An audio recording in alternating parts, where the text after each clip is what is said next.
आंब्याचा सीझन सुरू झाला की घराघरात आंब्याचे वेगवेगळे पदार्थ बनवले जातात. पण आज मी तुमच्यासाठी घेऊन आलेली आहे आंब्यापासून बनवणारे 2 खास आणि अगदी झटपट तयार होणारे गोड पदार्थ, मँगो पेढा आणि मँगोचे लाडू. हे पेढे आणि लाडू इतके चविष्ट लागतात की एकदा खाल्ले की पुन्हा पुन्हा बनवायचे वाटतील. पाहुणे अचानक घरी आले, मुलांना काहीतरी खास गोड खायला द्यायचं असेल किंवा सण उत्सवासाठी झटपट स्वीट डिश बनवायची असेल तर ही रेसिपी अगदी परफेक्ट आहे. सर्वात महत्त्वाचं म्हणजे बाजारातून महागडे मिठाईचे बॉक्स आणण्यापेक्षा घरच्या घरी अगदी कमी साहित्यात आणि सोप्या पद्धतीने असे सुंदर मँगोचे पेढे आणि मँगोचा लाडू तयार करता येतो. म्हणून व्हिडिओ शेवटपर्यंत नक्की बघा, अजिबात स्किप करू नका. आणि लाडू बनवण्याची एक नवीन ट्रिक मी तुम्हाला सांगणार आहे. तर ती काय ट्रिक आहे ती पुढे आपण बघूयात. चला तर मग रेसिपीला सुरुवात करूया. तर मी ते जाडबुडाची कढई घेतलेली आहे, त्यात 2 चमचे तूप टाकून घेणार आहे. तर ते तूप आपल्याला आता वितळून घ्यायचं आहे. आता यात टाकायचा आहे मँगोचा पल्प. तर तो घेतलेला आहे 1/4 कप. तर तो इथे पूर्ण व्यवस्थित टाकून घेतलेला आहे. त्यानंतर आता याला आपल्याला मिक्स करून घ्यायचं आहे. आता हे सगळं आपल्याला आहे ना कमी गॅसवरच करायचं आहे, त्यामुळे तेवढं लक्षात असू द्या. बघा आता हे मिक्स करून झालेलं आहे. त्यानंतर हे आहे मिल्क पावडर. तर मी ते मिल्क पावडर घेतलेलं आहे, तर ते आपल्याला यात टाकून घ्यायचं आहे.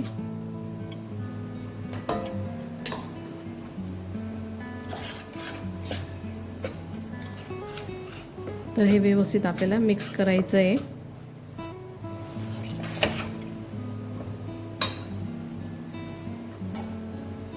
चमच्याला लागलेलं मी अगोदर काढून घेते, कारण कोरडं आहे त्याला मिल्क पावडर म्हणून.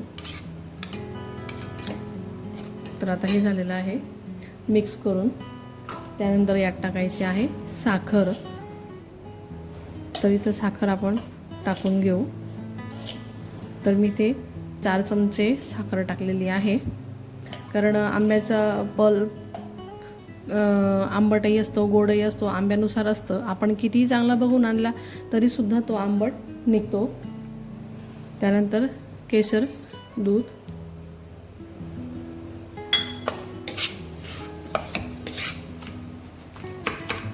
तर आता हे व्यवस्थित मिक्स करून घेते. एकदम साधी, सोपी आणि कमी साहित्यात तयार होणारी ही मिठाई आहे.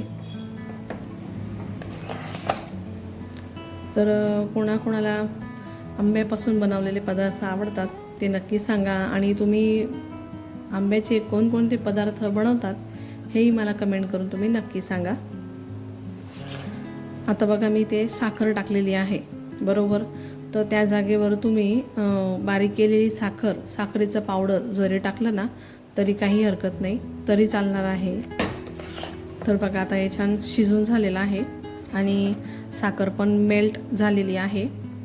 त्यामुळे आता याला आता मी हा गॅस बंद करून दिलेला आहे आणि आता याला गार होऊ देणार आहे. त्याला पूर्णपणे आपल्याला गार करून घ्यायचं आहे. हा इथे मी बटर पेपर घेतलेला आहे. तर हे सगळं आपल्याला बटर पेपरवर टाकून घ्यायचं आहे. तर मी सगळं पेपरवर काढून घेते. आता हे तयार झालेलं हे कसं ओळखायचं बघा. आता हे सारण आहे, छान त्याची गोळी तयार होते, म्हणजे हे हाताला चिपकत नाही आहे, याचा अर्थ हे तयार झालेलं आहे असं समजावं. अगदी पूर्ण असं थंडगार हे नाही आहे हा, म्हणजे अगदी हाताला असं सोसवेल एवढंच ते करून घेतलेलं आहे. ठीक आहे. तर याला आपल्याला आता असं व्यवस्थित लाटून घ्यायचं आहे. छान त्याला आपल्याला पेढ्याचा शेप द्यायचा आहे. बघा तर मी आता हे लाटून घेतलेलं आहे इथे. तर बऱ्याच जणांकडे बटर पेपर नसतात, तर मी ते लाटून तर घेतलं, पण म्हटलं बऱ्याच जणांकडे बटर पेपर नसतात तर मग त्यांनी कशावर लाटावं. तर ही तुपाची पिशवी आहे, ही जी ना ही तुपाची पिशवी त्यावर मी लाटून घेतलेलं आहे, त्यावर लाटून घ्यायचं आहे. त्यानंतर बघा मी छान त्यांना आता आकार देऊन घेणार आहे.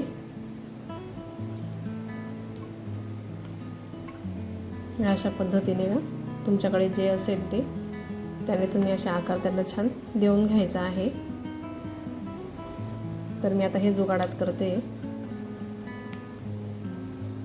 चला तर मी अगोदर यांना असे आकार देऊन घेते. बघा हे कसं अगदी सहज निघालेलं आहे.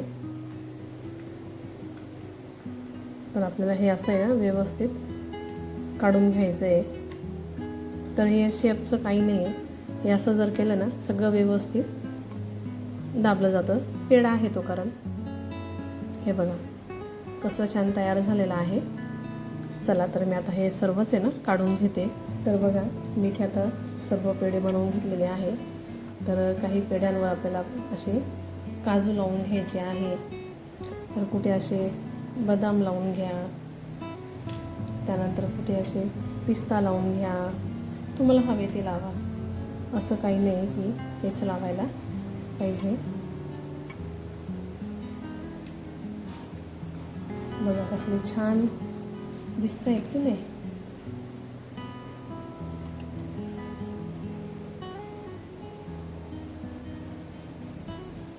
हे बघा कसले सुंदर असे दिसत आहेत. तर तुम्ही पण नक्की बनवून बघा. मुलांना तर खूप आवडतील. मग शेवटी मिठाईचं आहे, तर तुम्ही नक्की ट्राय करा. तर बघा कसले सुंदर असे हे पेढे तयार झालेले आहे. चला तर तुम्हाला काही पेढा मी मोडूनही दाखवते. तर बघा कसले छान पेढे तयार झालेले आहेत. आता पुढची रेसिपी आहे लाडू. तर आपण एकाच मिश्रणापासून 2 वेगवेगळे पदार्थ बनवणार आहोत. एक तर झाले पेढे. आता दुसरी रेसिपी आहे ती म्हणजे लाडू. तर याच पेढ्यांनी आपण लाडू बनवणार आहोत. तर ते कसे बनवलेले आहेत ते आपण बघूयात. तर बघा मी इथे मिक्सरचं भांडं घेतलेलं आहे. त्यात मी एक पूर्ण ओलं नारळ जे असतं ना ते पूर्ण एक नारळ वापरलेलं आहे. त्याचे वरचे काळे ते साल कव्हर काढून घेतलेलं आहे. त्याचे छोटे तुकडे करून मिक्सरला बारीक करायचे आहेत. आता मिक्सरला हे कोरडं बारीक होणार नाही म्हणून 1/4 कप दूध घेतलं आहे. त्यातनं मी अर्धं दूध टाकून घेतलेलं आहे. तर ते पुन्हा मी मिक्सरला छान पूर्णपणे असे बारीक करून घेणार आहे. तर बघा नारळ खोबरं किती छान बारीक झालेलं आहे. त्यातलं वरचं काळं साल काढलं ना मग छान पांढरं शुभ्र असं ते दिसतं, जसं काही डेसिकेटेड कोकोनट असतं त्या पद्धतीचं. तर पुन्हा मी जाडबुडाची कढई घेतली. त्यात मी आता 1 चमचा तूप टाकून घेतलेलं आहे. त्यानंतर जे आपण नारळ खोबरं जे बारीक करून घेतलेलं होतं ते मी यात टाकून घेणार आहे. तर याला व्यवस्थित मिक्स करून घेऊ तुपामध्ये. यानंतर यात मी टाकणार आहे साखर. तर यात मी आता अगोदर दूध टाकून घेतलेलं आहे. जे 1/4 कपमधलं अर्धं दूध आपण मिक्सरमध्ये खोबरं बारीक करत असताना वापरलं होतं तेच अर्धं दूध मी इथे पूर्ण टाकून घेतलेलं आहे. म्हणजे 1/4 कप दूध टोटल लागलेलं आहे. तर आता आपल्याला खोबरं शिजवायचं आहे म्हणून त्यात मी दूध टाकलेलं आहे. आता यात मी साखर टाकून घेते आहे. तर मी ते साखर टाकून घेतलेली आहे. आता साखर पण विरघळून जाईल आणि हे खोबरं पण शिजून जाईल आणि याला आपल्याला छान घट्ट करून घ्यायचं आहे, म्हणजे खोबरं शिजायला हवं. आता हे ते पेढे आहेत त्याचे मी वरचे लावलेले काजू आणि बदाम सगळे काढून घेतलेले आहेत. बघा एका मिश्रणापासून आज आपण 2 पदार्थ बनवतोय. पेढे झाले, आता लाडू. तर त्याचे मी आता छोटे छोटे तुकडे करून घेणार आहे. तुकडे अगदी सहज होत आहेत, तुम्ही बघू शकता. अगदी सहज तुकडे त्याचे होऊन जातात. आता हे तुकडे करून झालेले आहे. पुन्हा मी तेच मिक्सरचं भांडं घेतलेलं आहे ज्यात मी खोबरं बारीक केलेलं होतं.